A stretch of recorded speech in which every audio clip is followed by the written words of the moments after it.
Today, Chris and I go back in time 30 years to look at Vampire the Masquerade Second Edition from White Wolf Studios, probably their flagship World of Darkness game.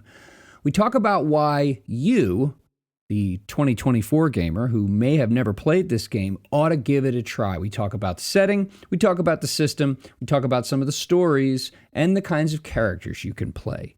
Take a look in the notes for links to places where you can get this version of the game. And thanks as always for listening. Hello, Chris. How are you doing today? I'm good, Jeremy. How are you? I am very well. You got any gaming in the last week and some? I know I did not because of things going on. Oh dear. Yeah, we carried on playing ISIS Vanguard, and then Mika, and Annie managed to get a session of this super short role-playing game called, what's it freaking called? Oh, Critical Foundation, Season 1, which I'm sure we'll talk about in a future episode. Yeah, I'd like to. So yes, I did. Excellent, excellent. Yeah, we had planned to be off this last week, and I had some family stuff going on. So we will pick up Traveler in our expedition on the backwater planet looking for some new life form this Saturday. But man, how do we transition? I'll cut this out. We need to come up, I don't know. What the hell you Well, it want me to depends. say? Sometimes we segue nicely, and other times it doesn't work. Yeah, sometimes we segue nicely, like you just said. Sometimes it doesn't work. So forget it. Screw the segue. It's pretty obvious for anyone who has been gaming since the 90s or has, dropped in on some older games, what we're going to talk about. Of course, the episode title probably helps with that as well. But we've kicked around the idea for different categories of episodes, and I think this you ought to go back and play, or you ought to give a second look to series could be useful. And so today we're going to talk about what we see as the classic version of Vampire the Masquerade by White Wolf Studios, which was the second edition from the early 90s. The newest version basically just went back to that, other than the rule changes. As far as I can see, the setting and the plans, which to me is a good chunk of the setting, is the same. Because we don't talk about what happened in the middle. No, we don't. Here's the thing that kind of shocked me, surprised me, was my gaming group. It came to my attention that nobody in the group had played Vampire. And it was fascinating because these were, several kind of call them contemporary D&D players, folks like that, older adults, but had just, for various reasons, either age or just interests, when Vampire was the thing back in the 90s, they had just skipped it. They had never played it. So it was fascinating to me. I thought, wow, like there are actually people out there who are our age who maybe haven't played this. And there are certainly younger gamers who have probably heard of but never played it. So I think that's where this episode in particular will be informative to people. Well, I mean, Scott and Brian had only played it because I played 5th edition like a year or so ago, because it came at a point like, I was role playing when I was a teenager, and it was D&D, and then because Dragon magazine was a thing, it was D&D and other TSR related products that they advertised in that, or other things. So I played D&D, and I played Buck Rogers and I can't remember what other stuff, but like Marvel Superheroes, because that was TSR, and then West End Games Star Wars was advertised, and so I played that, and that was it. And then I went to uni, and I didn't for 3 years at university. I never played D&D. I never played D&D at all. I was like, oh, I can play other stuff. And one of the things that was there, and when I went into the local role playing shop and I talked to other people, it was huge. Vampire the Masquerade was massive. And the person that ran the role playing club at university was super into this. That's all he played was World of Darkness. So like he ran a Magic, a Mage the Ascension game, and that was my first dipping my toes into it. And then from there, there was a Vampire, and then I bought Werewolf. I never played it, but Vampire was the one that kicked it all off. Yeah. I got into like in the 90s, mid 90s. It was massive. It was on par with D&D. That's what everyone. It was the cool new kid, and it fitted totally. The vibe of it. If you look at the art on mine, it fitted that time period. Oh yeah, Oh yeah, 100%. music. It's interesting actually. If you go back and if you find a copy of Vampire the Masquerade Second Edition, which has this lovely green, um, green granite cover with a rose laying on it, very very dramatic, and you flip through that and all the black and white charcoal and line art, it is it's like you're watching a Pearl Jam or like Soundgarden video. Like it's like style wise, everyone has like massive flowing hair and like oversized leather jackets, gigantic acid wash style jeans, heavy boots like Doc Marten. It's so 90s in its aesthetic. Um, Yeah. but I mentioned a moment ago that we haven't in a while really drilled down into the whole idea of system setting and story, which is part of like the tagline of this show. But Vampire really gives us an opportunity to do that, and we agreed here a moment ago to talk about setting, system, then stories, because I think the setting is part of. I think it's the one two it's the first it's the one of the one two punch Yes. that Yeah. made Vampire the Masquerade such an innovative, not even innovative, actually inventive. Like it created new.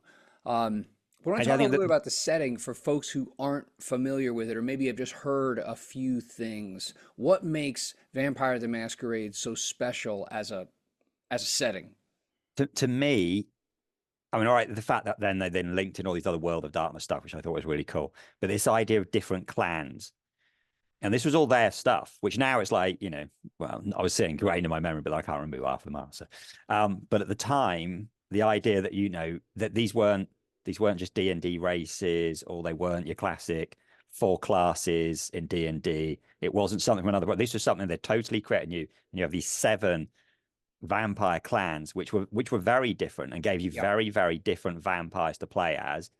Um, and then that's a good chunk of the setting. Because even if you never go beyond that, if it was just the interplay between those clans all trying to one up each other in a city for who's going to be the most powerful clan, you could just go with that. Just that idea just in itself was a really good starting point. Now, there's Yeah. more beyond that, but that So to me is the key thing that makes Vampire is like the seven clans. yeah, so I think that's important. And to define those, I mean, what each clan is, you could say it has aspects of a class from class-based games, but it also has elements of like different races. Depending on if looking at other games, like I'm just drawing by analogy. So there are seven clans, and each clan has certain powers, like kind of quasi magical vampire powers Yeah. that are unique to or optimized for it, like are most common for it, and therefore easiest to develop over time. So you differentiate between the clans by the types of individuals who are brought into these clans, the types of individuals who these clans pick to turn into vampires, to embrace, as the terminology in the game goes. They are different. They are personality wise, worldview wise, and powers wise. They are distinct from one another. The thing that I find really fascinating about these is you're right. These are creations of the really clever people at White Wolf Studios from 30 some years ago, but they aren't created completely whole cloth. Each of these clans represents some aspects of different vampires from literature. Yeah. So, for example, over just behind your head is a really nasty looking one that looks like the vampire from the original Salem's Lot TV show. That's Clan Nosferatu, and they're very horrible and horrific looking. They're very corpse-like. Well, that's like the movie Nosferatu. Yeah. That's a type of vampire. Whereas Clan Bruja, which is like all about like violence and rage and stuff, that could be like Lost Boys or maybe Yeah, it is. That's what or they're Near lost, but they're Dark, they're something. they're punk rock. Yeah, They're yeah, yeah. the they're So the they're each the of the punk rock Ganna, anti-establishment. They yeah, don't play nice with each of others. the seven clans represents different tropes in vampires, in literature and film and otherwise. So that's a cool thing. Like if you wanted to play like the suave manipulator from the background, there's a clan for you. If you Yeah. want to play the vampire that like is it a vampire or is it like some kind of like creepy demonologist who drinks well, there's a clan for you. If you want to play like the weird tortured, artist or something who's, living this damned immortal life but still loves the beauty of blah, blah, well, there's a clan for you. And so the connection between the characters, I think you're absolutely right. The connection between these types of characters and the world is tight, because the whole vampire society, which obviously takes place in the background, in the shadows of the world of darkness, these clans compete against one another for primacy, and there's lots of intrigue and whatnot. But what your character is clan wise, determines how in ways they interact with one another and interact with the world. And so, like the character already has this great link into your typical Vampire the Masquerade story.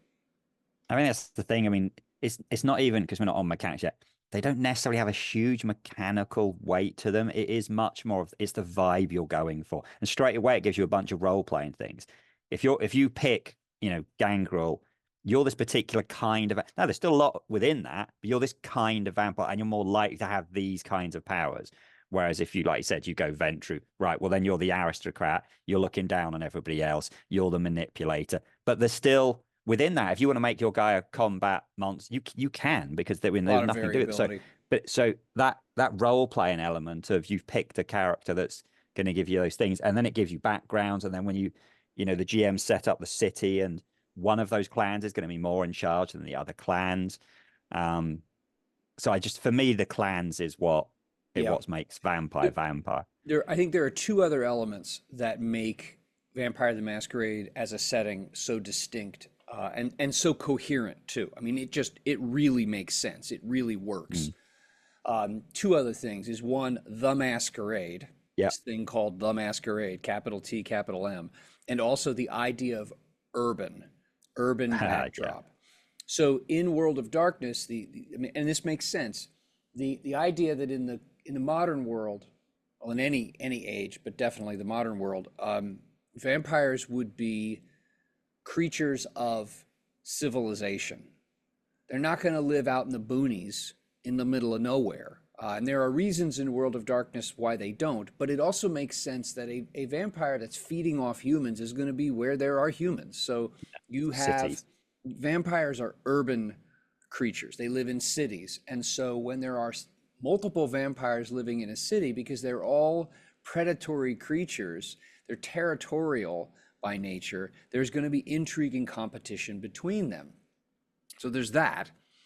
But then there's this thing called the Masquerade, which, name of the game, but is also an in-game idea. And I don't know if you want to define that. Just give us like the broad brushstrokes of what does that mean? What does that mean to a player who's going to play one of these clans in some city and get involved in all kinds of intrigue? What is the Masquerade?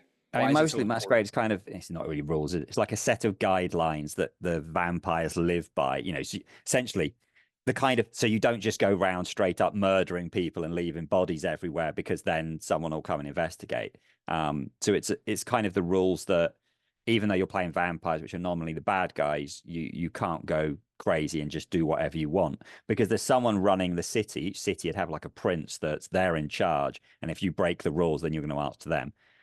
And then eventually they introduce the idea that there are other vampires who go, no, we don't care about this. We're going to break the rules, but they're Yeah. not under the masquerade.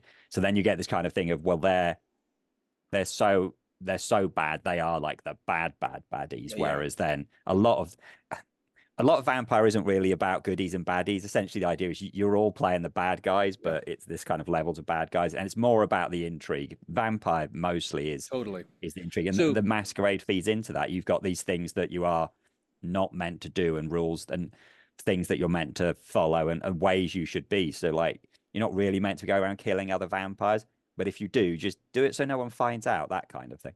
yeah, there are these what they call the traditions, and the idea is that back in history, centuries before, as vampire populations grew and human population grew, and also urbanization slowly and then at a increased pace took place, that vampires realized that they could not, at least Western vampires, European vampires from the European tradition, realized that living openly or not living covertly, which could be two different things, was not workable for the long term, and that humans would rise up eventually. And so, in order to tamp down on conflict between vampires and maintain, call it a sustainable society among vampires, a meta sect, which we always called the Camarilla. I know some people say Camarilla, but whatever. No, The I always said Camarilla was yeah. created in Europe as this like kind of vampire UN, which brings with it all the implications of non-functional, bureaucracies and things like that the UN is. But they created these traditions, the Masquerade being one of them. But there are several rules that all Camarilla vampires, regardless of what clan they belong to, are expected to follow. And if you don't follow those rules, or if you break them and you don't have enough like cachet to get away with breaking them, or if you break them stupidly, bad things are going to happen to you. You're going to get punished. Like, you can't create vampires without permission. You can't. The Masquerade is one of the traditions. There are several rules that all Camarilla vampires are expected to follow, and if they don't, it's at their own peril. And so immediately, what I like about this, what I found really intriguing and energizing, actually, story-wise, is the moment you step into this as a player with your character, you already have pressure pushing and pulling you. You can't do this. You can't do that. You have to do this. You should do that. You're this vampire in this city, and the default is you're starting out at like a lower level. That is, you're younger. You haven't been around for as long as these others, so you're not as deeply connected. You're not as powerful as other vampires, and so you have to work within this potentially pretty brutal hierarchy. And so, as you said, intrigue between vampires and between the clans of vampires, intrigue is right at the basis of this. And unlike a lot of most other games, you show up, maybe you have a patron who sends you off to do something, and that's what spurs your adventure into being. Vampire puts you in a position where you have demands and you have limits. Some of them are explicit, some of them are clear, and some of them, depending on how brutal your storyteller is, your GM, some of those things might not be evident. Like, you're the new kid on the block and you might piss people off and you didn't realize that you pissed people off. All that intrigue and social interaction, that's all very central to the game, which really made it, I think, especially compared to like D&D, makes it incredibly distinct. Like, you can't solve everything by violence, even though a lot of vampire players try to. Well, one of the things about vampire is that you are still playing a vampire, and therefore your characters are superhuman. Yeah. And depending, some of them can do really crazy stuff. So yeah, it's how you set that up, and who the antagonists are. Because if the antagonists are other vampires, and vampires that are more powerful than you, then you've really got to be careful. Then it's the politics. Yep.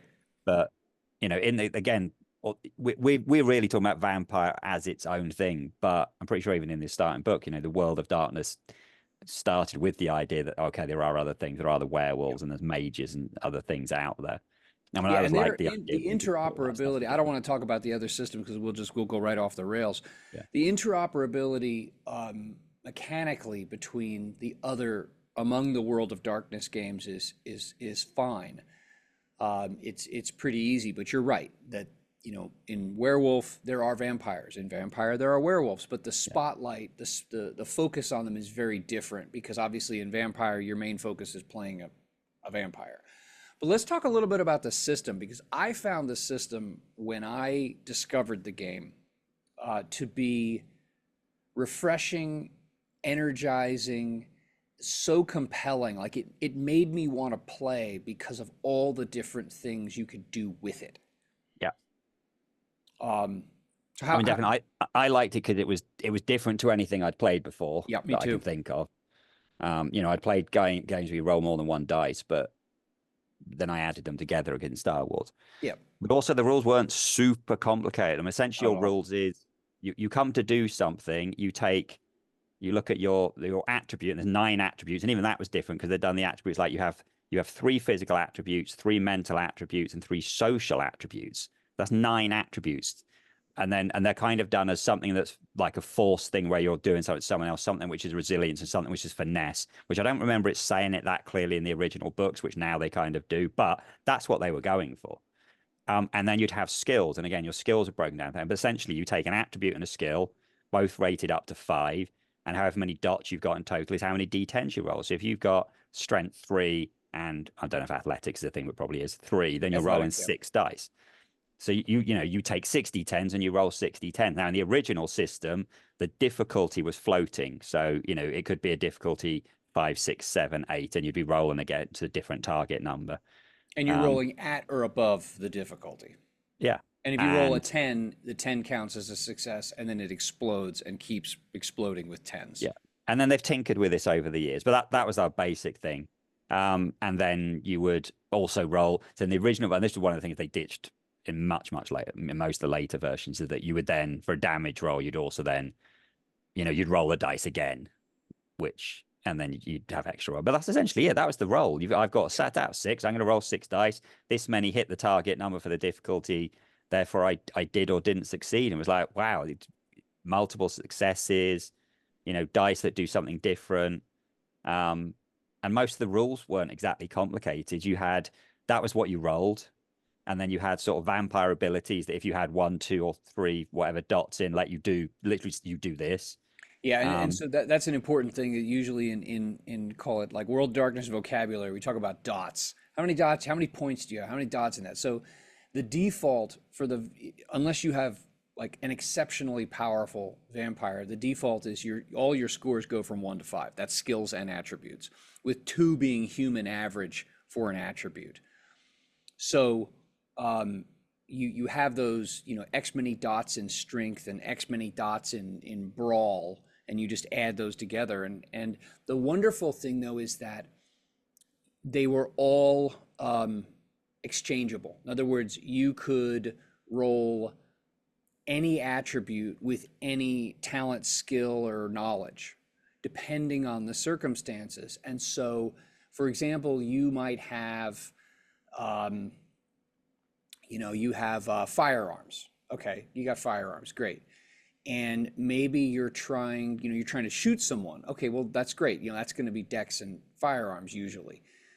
But maybe you're trying to like wave a gun around and threaten someone. So maybe that's manipulation because you're trying to intimidate them with it instead of actually fire the thing. And so the simplicity and the interoperability between the attributes and those talents or abilities rather, because there were 3 different categories of abilities. There were skills, talents, and knowledge. yeah. And so like firearms was a skill, was a technical thing that you learned, whereas like athletics was a talent, was a thing that you like were naturally good at or not. And then something like computers would be a knowledge, as a head knowledge thing that you learned. But you could exchange between make attribute and talent combinations as you wish. Which again, I found as a great way to encourage creativity, creative approaches to problem solving instead of, well, I'm just going to use the same thing over and over and over again. It didn't put you in that position, which I No. liked. Now, what The about other, the vampire powers? And we talked about the clans, and we said that the clans are different in terms of their social behavior, their view of things, but vampires all have access to what are called disciplines. And disciplines are like the magic powers that vampires have, like turn into a bat or mist or grow claws or, look at you and all of a sudden, tell you to do something and you do it because they, dominate you. That's one of their powers. Those are called disciplines. every clan has access right off the bat to three disciplines, and they differentiate between the clans in part through the system side of the Yeah. disciplines. If you want to talk about that for a little bit. Well, I mean, essentially, it's what you've already said, that you have these different disciplines which give you what you can do with them. And again, they were mostly just statted. You go 1 to 5. I Yep. think the V20 book, I could go beyond 5, but 1 dot in something is you're not doing a lot, and 2 dots is something more. I think this is where some of the things in the older versions maybe didn't go that good, because some of them are definitely better than other ones. Like things like celerity, which is Sure. like speed, it's vampire speed. But in some of the, in like the, probably second edition, they let you do really silly stuff. Whereas then they've toned it down. That's just not as exciting. Yep. But yeah, you'd have things like mind control. Some of them are just pretty much magic. You have and essentially 1 dot is, it's said, it's very clearly written in the rules. 1 dot, you do this. 2 dots, you do this. 3 dots, you can do this other thing. It's And like it's you said, almost like different it's clans almost had like different disciplines yeah, in a way, with some overlap. if I'm going to make this analogous to like D&D, it would be like if you, let's say presence. Presence is a discipline that has to do with you using your charismatic power to, I don't, to affect the behavior of others. And so 1 dot, 1 point in presence gives you the power called awe. Anyone who has a single dot in presence can use awe, which is like you walk into a room and everybody thinks you're cool if you're successful. And so when you roll, and all of these, by the way, are attribute plus skill, depending on what power you're using. You roll, and depending on how many successes you get, is how effective the power is. The second level, 2 dots in presence, is the second level is called dread gaze, and that's where you can like look at someone and like bare your claws or your fangs or look all frightening, or I always used to say, however your vampire's personality was it doing something frightening that would scare the crap out of someone, or was it giving them the people's eyebrow and you just intimidated them, but you use that like the intimidating charisma. Yeah. And then level 3, I think, was mesmerize. So each of the points in each of the disciplines had a named power that was attached to it.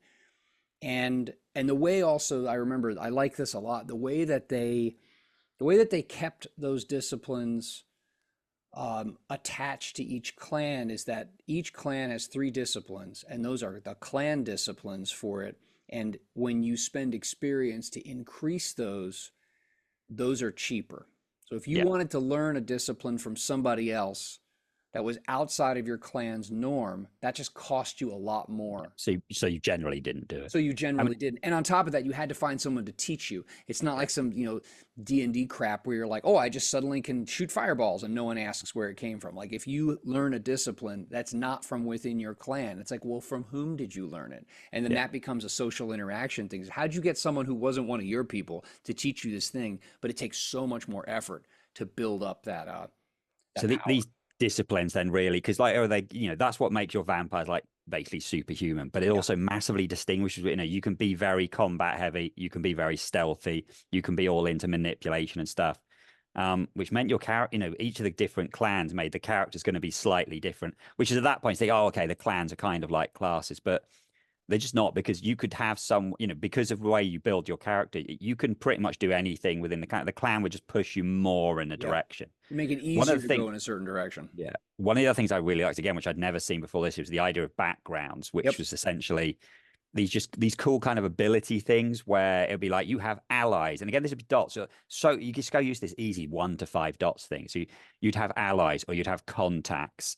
One of the ones, vampire, again, like didn't do too well. You have this idea of generation. So this is how new a vampire you're like. Are you closer to the original vampire, or are you a brand new vampire? And if you put a lot of dots into generation, your character was going to be better than other ones. Like, Yeah. so you kind of think, well, that's one of the ones you go, all right, we're all going to be this same generation of vampire, because then otherwise you'd end up with issues. I mean, that's the downside when you've got a system that is a bit more sort of, they've done it to be easier. It's easy to make a character and it's easier to play it, but then it doesn't mean it's balanced. But yeah, I'd never seen that, just being able to go, right, I want a character that's got a lot of money and I have a bunch of lackeys. Yeah, you just get to You do build that at that. starting. You can build that right off the start, In which a way, again was something different I'd seen in other systems. in a way, actually, there's a little bit of overlap in this with Traveler, in that when you're done making a character, even though it's a points-based system, everybody starts with the same number of points. You can make a dramatically different character, the exact same number of points from the person next to you, but you build this fully fleshed out vampire that now you have to figure out, how does this vampire fit into the town or into the city where they are? What are the other intrigue things going on? Did the other players make vampires from other clans? Why do I get along with them? Do I not? Um, that's where we can get to the story piece. That I think the original, the original idea for vampire was that it would be heavy on social interaction, Yes. heavy on political intrigue, intrigue between groups and individuals, with this very, gloomy drama class listening to The Cure and Nine Inch Nails backdrop. And it can do that. I think a lot of players end up. I've seen a lot of vampire played as a lot of urban fantasy, power fantasy, where you're just a pale It's, skinned superhero. it's the yes, The the Matrix. Everyone's it, dressed as yes, Neo and Trinity, and they're totally. beating up other vampires Yep. or just mooks around the street. It's just Because you're literally, so powerful and you're really yeah. hard. So you can just You're right. tough to kill. We're all gonna be vigilantes. We're just gonna run around beating up criminals, and Yep. we're gonna carve out our little part of the city, because we can do it we want. That's a way to play it, because the reality is that's what you had. You are playing low level superheroes, Yeah. or maybe not that low level. Yeah, it's better when it's played with intrigue, and it's the high up vampires are using you as pawns for them to do things with them to play off the other Yep. vampires, and there's stuff going on there. But it's a very very different it's a very very different game to other things. I mean, going from Yes. something like this is why I'm glad this is something that I never ran. I played in this and I read about it, because if in my early 20s, if I tried to run this, I wouldn't have known how to, Sure. because realistically it wasn't, it's not D&D. It's not a guy meets you in a tavern and sends you on a quest. It's Right. not that at all. It's you're staying in the same location. It's about the talking to people. It's about meeting people. You'll become this person's friend, and they're going to send you off against the other person, playing people off against each other. And you can have combat and stuff in it, but it might be taking out a vampire who's an enemy to your boss, or who has gone rogue, or going out and taking out a werewolf, or there's a drug dealer who's moved into the city, and they're messing up the people that you're feeding on. So Yeah. you can have the combat in it, but a lot more of it will be, talking to the other vampires and making friends, and the intrigue, and maybe within your group different, um, different uh different things going on between you. Like you've got different missions or things that you're trying to achieve. So there are definitely different stories you can do within it, but it's so different to what had come before it. Then I can imagine at the time a lot of GMs being, wow, this is really cool, but I don't know what to do with it. Let's Yeah. play Yeah. vampire You superheroes. can't approach it like you would like a more traditional, I'm the hero, I'm going to go out and do something and win, type of story. I think that, if you are listening or watching and you have not played this game, I can't comment on. I don't want to comment on the newest version of it. I saw, we saw story revisions with, revised, and we saw the Requiem and that kind of stuff. But I'm just talking about Vampire the Masquerade Second Edition. They have a thing called V20. I'll put a link in the notes to this. The Vampire 20th Edition version. I suggest, if you're interested in that, pick it up. It's a fascinating game. It is a terrific palate cleanser. I mean, if you're used to just like killing dwarves or goblins and junk like that, and you wanna do something that just feels and functions so differently, and yet I don't use this word lightly. The rules are so elegant in that they are simple and they are flexible, and they enable you to do so many different things. I suggest taking a look at this. And the V20 version has all of the original clans and all of these what are called bloodlines, which are like Yeah. more narrow, limited, like junior size clans. It has the other factions. There's the Camarilla. We didn't talk about the Sabbat, which are like the the eviler vampires, that are the enemies of the Camarilla and don't care about being secret, about being vampires. All of that is in the V20 book. And the rules are tidied up a little bit, totally functional. Don't dilly dally around with some of the changes that were made in later versions. That is the version that I suggest for both setting and system. Yeah. And we did look at an episode this previous where we tried to decide which version I should run. I did end up using 5th edition purely because V20 does have a lot of extra stuff in it. Sure. So I went with the 5th edition because it does stick to just the original 7 clans. I have to say I don't like the look of the new one. It's got models rather than art. Yeah, I like the aesthetic in the original and is yeah, in Tim Bradstreet's art. Like what's behind you was I again, it sounds corny to use the word iconic, but it is it for is. someone who played it back then. It Yeah, really stands we out. we talked about when we did art, and I thought we mentioned Bradstreet, might have Yeah. forgotten, but his art really helps set the vibe for Oh the yeah. game. So it does really work. But yeah, it's if you haven't tried it, definitely go and look into it because it is Sure. very, very different from other things. And yeah, it was a good system. It's a shame it's had sort of problems over the time. It Yeah. isn't as iconic as it was sort of 30 years ago. But So check the links in the notes. Go take a look at this. Give it a shot. It is worth your time. It's worth playing. Like and subscribe. Join the Discord. Tell your friends and neighbors, and leave a comment. Join the conversation. yeah, go All play right. Vampire, Play Vampire. Give it a suck shot. some blood. Draw some. There you go. Thanks again for listening. Make sure to like, make sure to subscribe, ring the bell on YouTube, join the Discord. There's a link in both the pod and the YouTube version of this. And look forward to our episode next week where we talk about story ideas for Vampire the Masquerade. We're going to talk about some of the characters and campaigns that we have run or been involved in, so that if you're thinking, maybe I will give this a shake, you'll have some sense as to maybe the types of things that you can do with it.